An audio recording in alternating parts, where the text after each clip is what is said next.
દેખો દેખો દરિયા કેરી લેરી મારા સદગુરુ શબ્દોની હેલી.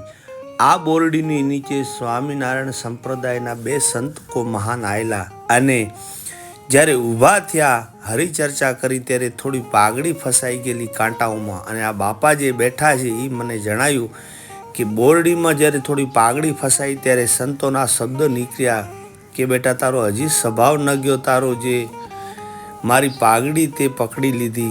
અને એ શબ્દો સાંભળીને કાયમી માટે કાંટાનો ત્યાગ કરીને ઉભેલી આ બોરડી રાપર તાલુકો સલારી ગામ. ક્યારે પણ જાઓ તો પ્રસાદીના રૂપમાં બોર આજે પણ ઢગલાબંધ જોવા મળે છે ને આવું વાવાઝોડું આવ્યું તો બોરડીનો કોઈ વાડ વાંકો થયો નથી. જય સ્વામિનારાયણ સાથે જણાવવાનું કે ખરેખર ગુજરાતમાં આવી આ બીજી બોરડી છે એવું જાણવા મળ્યું. દેખો દેખો દરિયા કેરી લેરી મારા સદગુરુ શબ્દોની હેલી. આ બોરડી